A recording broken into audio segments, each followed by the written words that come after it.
I can't believe it's almost a year ago that I started to climb, and because of that, I wanted to make a 1-year special episode where I work at one boulder for each of the 12 months I have been climbing. I won't talk too much about the different boulders and the climbing process this time, but more about the year that has passed and the next to come. My plan was to make tons of videos this summer, but that was complicated because nearly half of Norway's population was also training at my gym these weeks, so filming was rather impossible. Now, with more than 1 month with failed film sessions, I decided to film no matter what. And because of all the people that were at the gym this afternoon, although it was more quiet than normal, the filming and the video itself isn't my proudest product, but I guess if you are desperate to watch climbing content, you will survive this video. I couldn't place the camera where I wanted to because people were kind of knocking it over and standing in front of it, so the filming is kind of weird sometimes. But when I become a professional YouTuber, I will have my own crew helping me out with this stuff, and I really look forward to that day. So yeah, 1 year as a climber. How has it been? I remember my first session at the climbing center. I was partly working and partly staying home with my daughter at 6 months that time. And I was looking for something active to do with her because I was kind of tired of just walking around in the forest with her, and I was looking for something different. I knew that the climbing center had auto belays, and I thought that was a good opportunity to climb and be social with her as well. The first weeks and months was just me and baby Jenny going to the gym, and she also really liked it there from the very first day. She really liked to watch me fall, not fall, but fly down from the top of the wall. I guess she also loved to watch me fall. And it was a lot of time between climbs to have fun with her and talk with her and be social. So it was a really baby-friendly activity that worked very good for me and her.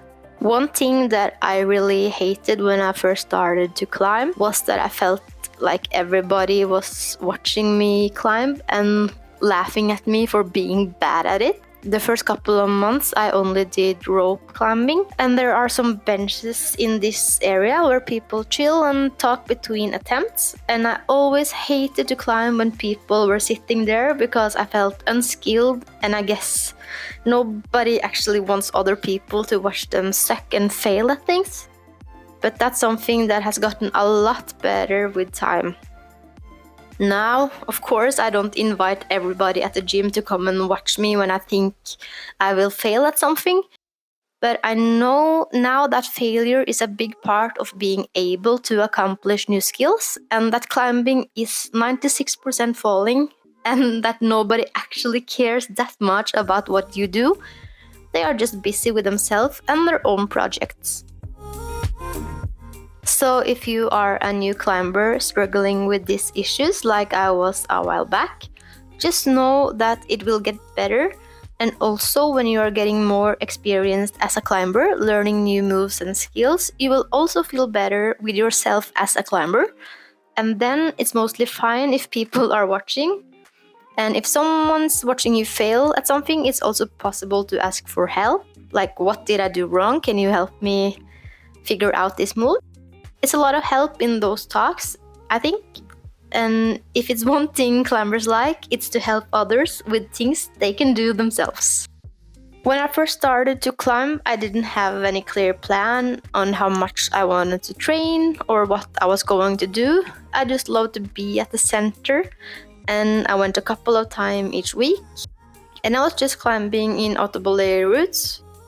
First, I started in the children walls, and then I went over to the pro walls. I climbed around 1 to 1.5 hours the first 3-4 weeks, or until I couldn't anymore because my sore hands or pumped underarms stopped me from doing it anymore. And I remember I was feeling frustrated with myself for not being able to do the things that I wanted to do, like climbing to the top of the biggest walls or completing V3 routes in the rope. But it also gave me motivation to keep on trying, because I really wanted to do the cool things that I saw others with similar height and body type did at the gym. And if they could do it, wouldn't I be able to do it as well? Being at the climbing gym felt like coming home from the first time. And now, with a year past, I can't even count how many new people I have gotten to know and talk with during a normal week, just because of the climbing. It's actually pretty insane. I don't think there can be any other sport or activity where you can just pack your bag and go training on your own, but you wind up training and having fun with 5 climbing buddies and making 3 new ones. This is really unique, and I often think about how climbers would be met if they had the same approach at a regular gym. Like if I just went over to a dude doing bench press asking if he wanted my advice for better technique, or asking a random girl to help me with hang-ups. I think I would be banned from that gym the same day, or maybe somebody would call the mental police or something. But this is also one of the best parts of the climbing circus. All the people you get to know, how open-minded everybody is, and how much people like to help each other out. I think if you live in a city feeling lonely, this must be the perfect activity to do, to meet new people and get in an including environment. So it's a highly recommended thing to do if you feel alone and you live in a place that has a climbing center.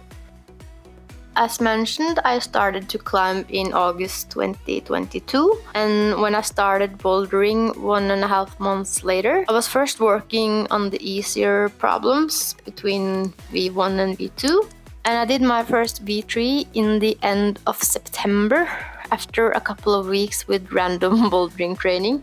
And at the same time, I was able to send V4s in the rope or auto belay.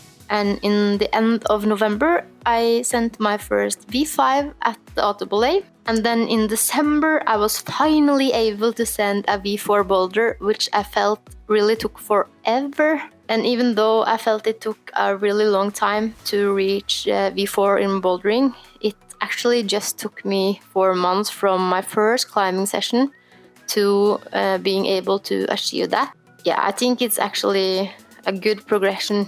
All the rope climbing the first 1.5 months made my endurance quite good, and I had practiced a range of different moves during those weeks, and those came in handy in the boulder training as well. So for me, the start with the auto belay in the children wall and then to the pro wall, and then including a little bit of boulder training was really successful. And I think it also gave me a good base, so I didn't get injured that easy, as I maybe would if I just had started with really hard bouldering with even harder moves. Now my first choice of climbing training is bouldering, then I guess kilter training, and then rope climbing. But I do all 3 during a normal week, and that also makes me motivated because I'm not doing the same thing every time I go climbing. All of my sessions are a little bit different. One of my favorite workouts is actually endurance climbing at the highest wall at the center, where I go to one of the V3 routes and I complete it between 6 and 10 times without any breaks, except the going down part. And I think I like this exercise so much because I like the feeling of being totally exhausted, which relate back to my endurance training as a runner and a cross-country skier from my earlier days. I also remember that I felt kind of awkward creating my own climbing Instagram account, not to mention this YouTube channel and the videos I'm posting here. I was really hesitant about whether to do this or not. And the thing that made me not wanting to make my climbing videos was the fear of what other people would think about me, especially the ones that I meet at my local gym.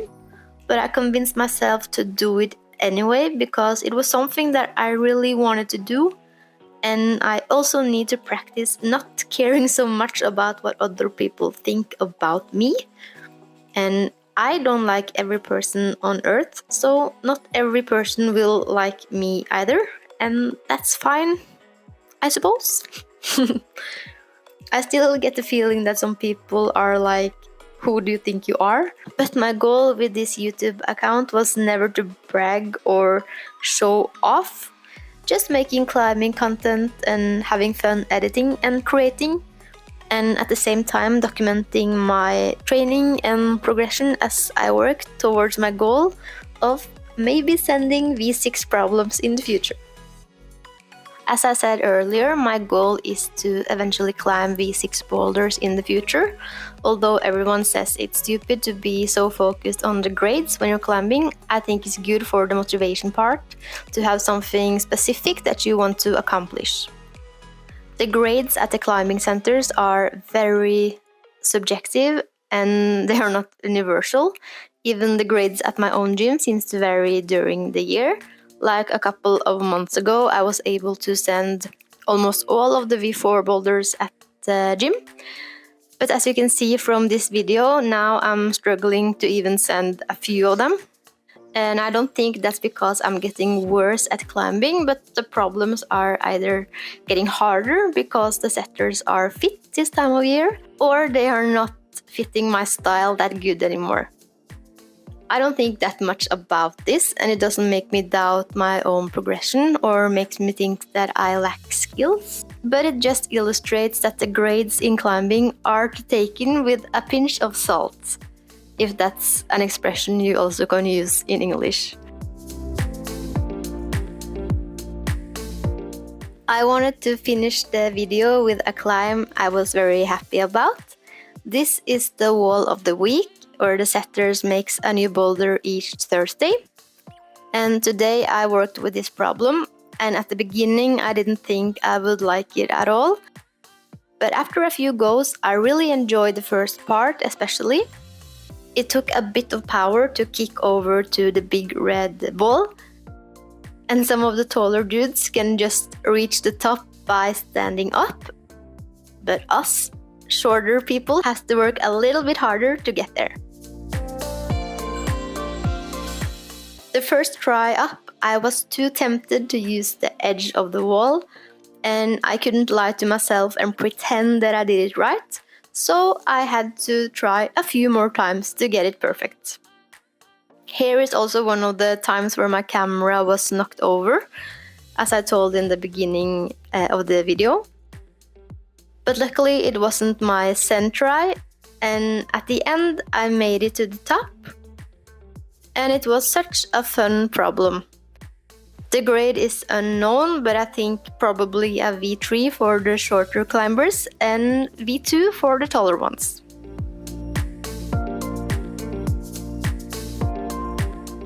One thing that I want to be better at in the future is to keep on working on the projects that I eventually send. In this video, the boulder with the coral holes, where I kind of used my head to get over the huge volume, was a project that I worked on for a couple of sessions.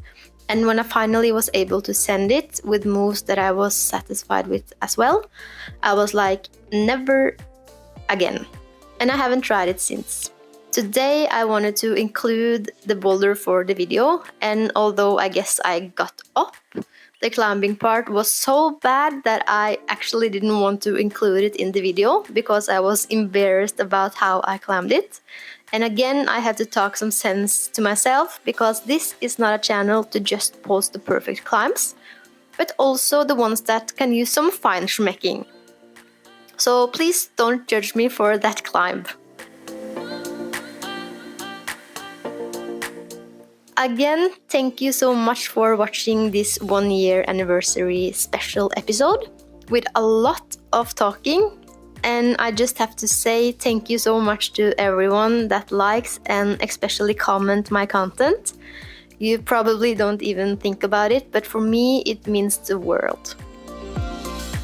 Have a really good day and week, and I hope to see you again very soon.